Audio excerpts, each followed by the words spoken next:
নমস্কার দর্শকবৃন্দ, আপনি দেখেছেন জেবিবি নিউজ। আমি রাজীব কুমার সিংহ। শুরুতে একটি মর্মান্তিক খবর কাছাড় জেলা থেকে। কৈলাবলে অবস্থিত জওয়াহরলাল নবোদয়া বিদ্যালয়ের হোস্টেলে নবম শ্রেণীর এক ছাত্রের রহস্যজনক মৃত্যুকে ঘিরে চাঞ্চল্য ছড়িয়েছে গোটা বরাকভ্যালি জুড়ে। মৃত ছাত্রের নাম অরিন্দম দাস, বয়স প্রায় 15 বছর।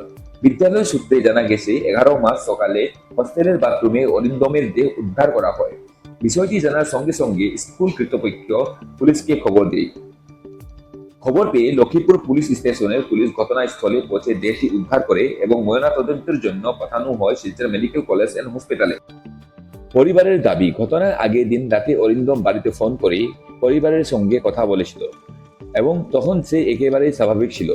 তবে পরে তার কাছ থেকে পাওয়া একটি কথিত নোটে কিছু সিনিয়র ছাত্রের বিরুদ্ধে বুলিং ও র্যাগিং এর অভিযোগ করা হয়েছে বলে জানা গেছে।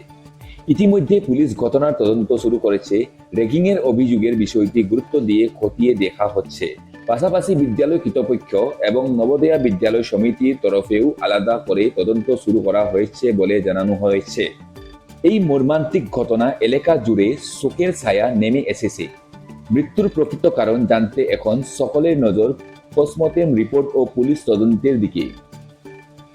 আরও আপডেটের জন্য আমাদের সঙ্গে থাকুন। জেবিবি নিউজ, সত্যের সন্ধানে।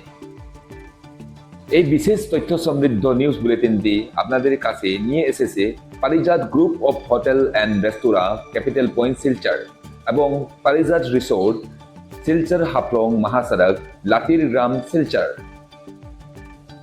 দেখা হবে পরবর্তী সংবাদে। ততক্ষণ ভালো থাকুন, সুস্থ থাকুন।